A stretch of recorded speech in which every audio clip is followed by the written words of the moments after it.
antara wayang verse dan metaverse. Di sudut kota di pinggir hutan, di sebuah tempat terpencil, jauh dari keramaian, seorang yang keras tiba-tiba melumer. Pandangannya tentang wayang haram perlahan menguap, hilang tersapu angin. Di hadapannya adalah seorang paruhbaya, bercerita tentang kedalaman sebuah makna.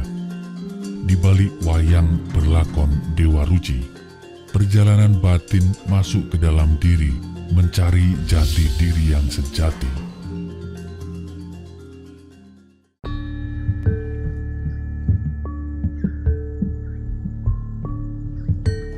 Dikisahkan bahwa seorang kesatria perkasa bernama Bima ditugaskan oleh gurunya bernama Durna untuk mencari air Tirta Parwita yang dapat membuat Bima mencapai kesempurnaan hidup.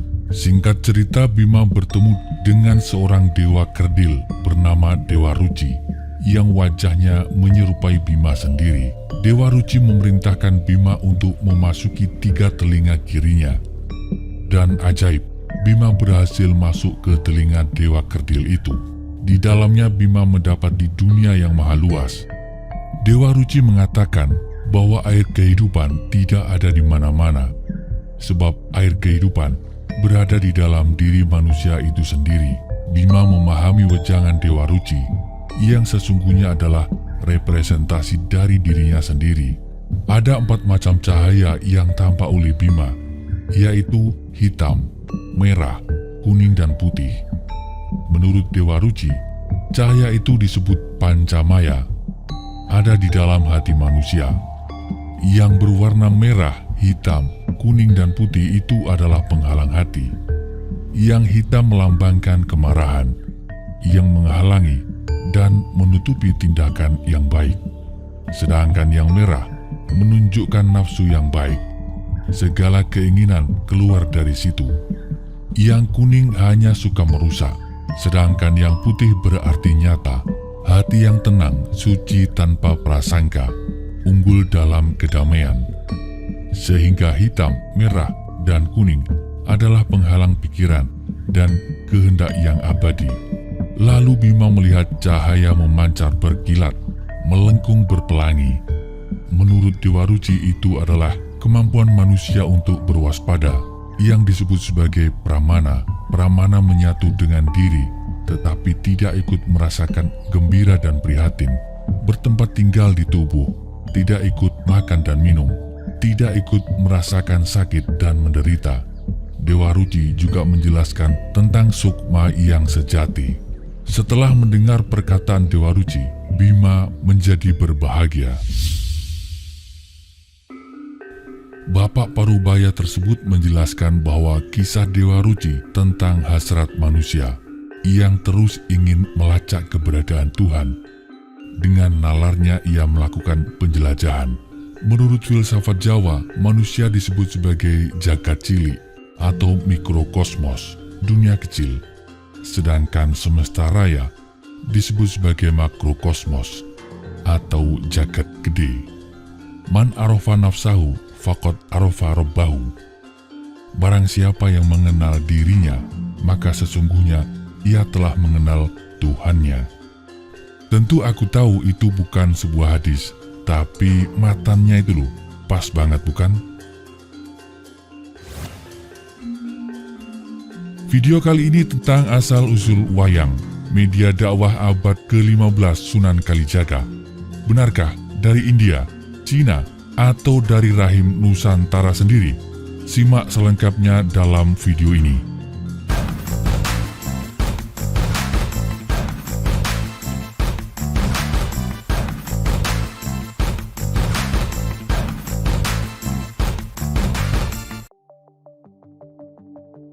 Sebelum kita lanjutkan dengan asal-usul wayang, sejenak kita ulik kenapa pada bagian awal video ini menampilkan ringkasan cerita Dewa Ruci yang berisi ajaran moral dan filsafat hidup orang Jawa.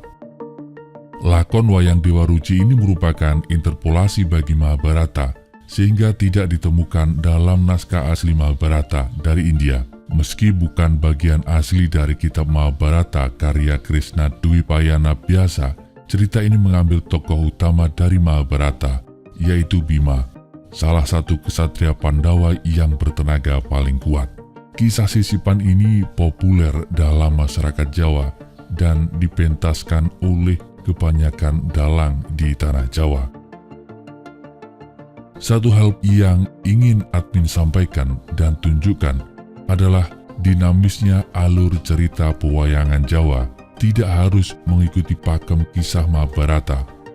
Wayang pun dalam perkembangannya memang menjadi media atau alat untuk mengusung gagasan dan ide-ide tertentu untuk disampaikan kepada masyarakat. Ketika agama Hindu masuk ke Indonesia dan menyesuaikan kebudayaan yang sudah ada, seni pertunjukan wayang menjadi media efektif menyebarkan agama Hindu. Pertunjukan wayang menggunakan cerita Ramayana dan Mahabharata. Dan ketika zaman bergerak, era berubah, wayang menjadi media bagian dari perubahan tersebut. Kisah Dewa Ruci yang menjadi rujukan para dalang dan para pencerita masa kini merujuk pada tulisan Yosodipuro I yang ditengarai sebagai guru dari Pujangga Ronggowarsito dari Surakarta yang hidup pada masa Pakubuwono III dan Pakubuwono IV.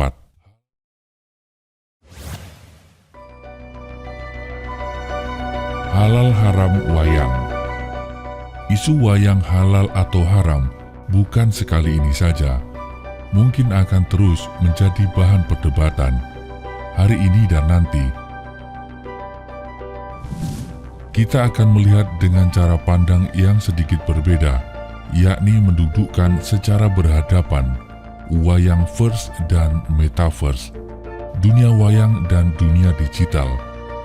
Kita akan buat perumpamaan, kalau dengan keduanya. Di tengah kita hari ini ada media radio, media komunikasi satu arah yang menampilkan suara, ada televisi, media komunikasi satu arah yang menampilkan audio dan visual. Sekarang ada juga media sosial, semisal FB, Twitter, WhatsApp, Telegram, dan seterusnya, yang merupakan alat komunikasi dua arah menampilkan audio dan visual. Dan yang terbaru adalah perwujudan dunia baru dalam metaverse. Secara etimologi, metaverse berasal dari kata meta yang artinya melampaui, dan verse berarti alam semesta, sehingga jika disatukan, metaverse memiliki arti melampaui alam semesta. Metaverse digambarkan sebagai teknologi yang memungkinkan orang berkumpul, berkomunikasi dengan masuk ke dunia virtual. Di metaverse atau dunia virtual ini, setiap orang bisa memiliki koneksi dengan orang lain, bahkan NPC otonom dan hologram. Seseorang bisa memiliki identitasnya sendiri, memiliki rumah, halaman, gedung, kebun, dan seterusnya. Pada intinya, metaverse adalah kopi digital jagat nyata. Nah, ini menyerupai dengan wayang, yang justru sebenarnya lebih sederhana. Wayang adalah bahasa Jawa yang berarti bayangan, merupakan seni pertunjukan tradisional yang berkembang pesat di Pulau Jawa dan Bali. Kalau metaverse digunakan untuk berbagai aktivitas virtual seperti di dunia nyata, pengguna bisa melakukan aktivitas seperti bekerja, bersosialisasi, belanja, bermain. Maka wayang sesungguhnya mirip dengan hal itu. Wayang mengkopi jagat nyata ke dalam panggung. Ada bumi yang sesungguhnya sederhana sekali, yaitu gedebok pisang yang di situ ditancapkan tokoh-tokoh pewayangan. Berbeda dengan dunia digital yang kanvasnya lebar, luas, meskipun berupa virtual. Kalau yang dilihat halal haram dari wayang berupa gambar, maka di metaverse sesungguhnya bangunan fisik, kantor, rumah, orang, semua yang digital itu, proses awalnya adalah tentu saja diawali dengan proses sketch dan penggambaran. Wayang nyaris tidak ada bedanya, bahkan sentuhannya menggunakan sentuhan manual dan tradisional. Kalau kita menerima televisi, radio, ponsel, menerima metaverse, maka sesungguhnya tak ada alasan kita menolak wayang. Kalau wayang dilarang, metaverse dengan segala proses dan gambar di dalamnya lebih haram, lebih tidak bisa diterima. Pada akhirnya, kalau kita menerima perubahan, di mana perubahan adalah sunnatullah, bisa menerima ponsel, komputer, kamera digital, internet, dunia maya, dunia digital, metaverse, maka sesungguhnya tertutup sudah dengan sendirinya penolakan kita terhadap wayang verse, terhadap dunia wayang. Karena keduanya, dunia wayang maupun dunia digital, adalah satu keniscayaan. Keduanya plek sama, namun beda wilayah.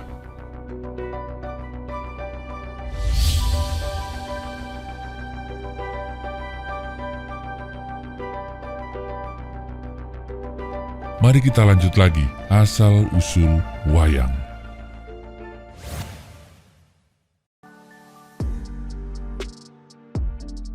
Wayang adalah seni tradisional, warisan kebudayaan masa lampau, dan lestari hingga sekarang.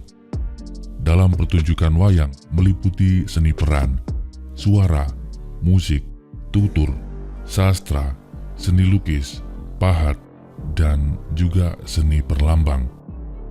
Di dalamnya ada dalang sebagai penggerak utama alur cerita pagelaran wayang.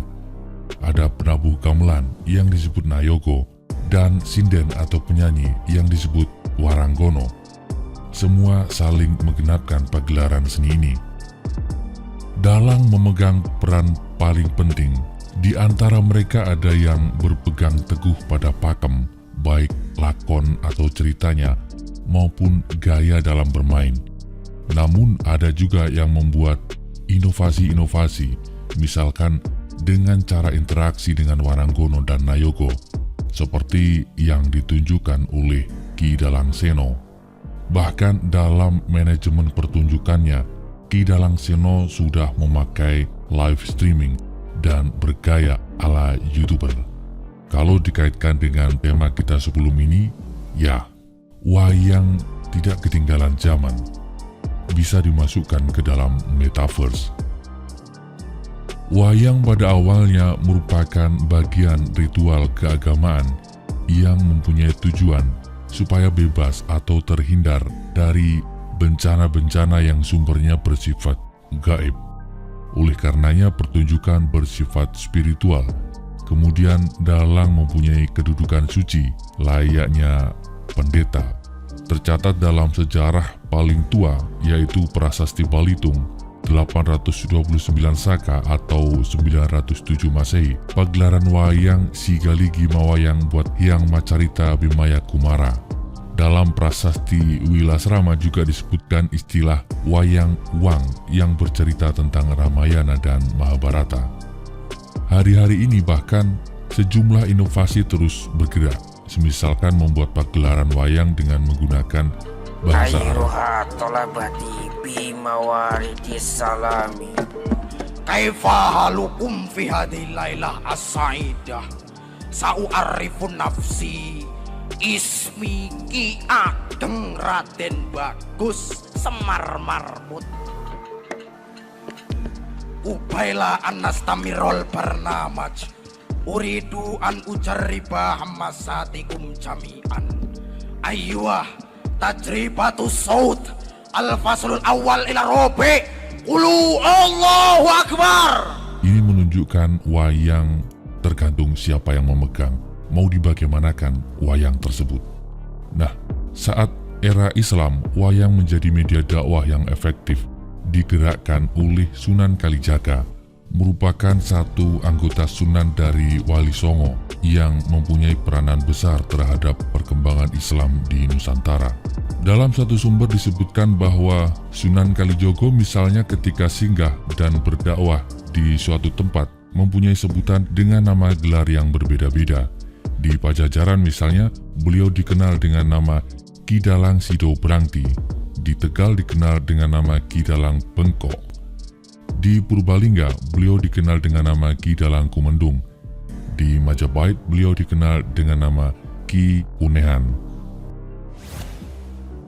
Sejarah asal-usul wayang kulit menurut Indonesia.go.id, setidaknya ditemukan 4 teori besar Yang pertama adalah asal-usul wayang adalah asli dari Jawa, Indonesia. Sejumlah sejarawan ataupun peneliti yang meyakininya, misalnya adalah J.L.A. Brandes. Pendapat kedua, wayang berasal dari India. Ketiga, wayang berasal dari perpaduan antara Jawa dan India. Dan pendapat keempat menyatakan wayang berasal dari Cina. Menurut Brandes, wayang merupakan asli Jawa. Ia menyajikan hasil-hasil kebudayaan Indonesia purba, seperti gamelan, sistem moneter, bentuk-bentuk metrik, batik, astronomi, cara menanam padi sawah basah, serta administrasi pemerintahan. Dan masih menurut Brandes, wayang erat hubungannya dengan kehidupan sosial, kultural, dan religius Jawa. Wayang India berbeda dengan wayang Jawa. Semua istilah teknis dalam wayang adalah Jawa, bukan Sanskerta.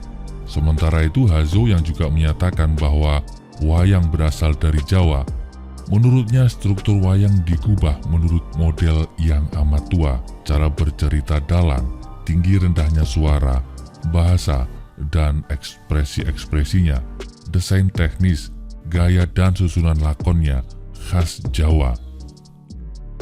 Menurut Katz, istilah teknis wayang berasal dari Jawa. Wayang lahir tanpa bantuan India. Ini yang perlu digarisbawahi. Wayang lahir tanpa bantuan India. Sementara itu N.G. Krom berpendapat bahwa wayang merupakan sinkritisme antara India, Hindu, dan Jawa. Dan perlu dicatat bahwa sejak 7 November 2003, UNESCO telah mengakui pertunjukan wayang kulit sebagai Masterpiece of Oral and Intangible Heritage of Humanity. Wayang diakui sebagai warisan non-benda dari Nusantara untuk dunia. Tema yang dimuat dalam video ini terjadi puluhan bahkan ratusan tahun silam, sehingga sangat mungkin tidak sama persis seperti asal kejadian. Catatan sejarah bisa saja berbeda dengan bukti dan kenyataan. Terhadap hal itu, admin terbuka pada setiap masukan. Admin juga tidak menganggap bahwa yang kami sampaikan adalah satu kebenaran tunggal. Admin menerima setiap kemungkinan dan masukan. Terhadap figur dan tokoh yang diceritakan, admin berlepas pandang dalam menilai, menghakimi maupun menghukumi. Kami memegang kaidah, wa ma jara baina sahabi naskutu. Seluruh yang terjadi antara para sahabat sengaja kami perluas, artinya jadi sejarah secara umum. Kami diam, tidak ikut campur, tidak membahas. Di mata admin, masa lampau dan seluruh dinamika di dalamnya adalah hikmah. Terima kasih. Salam hangat. Assalamualaikum warahmatullahi wabarakatuh.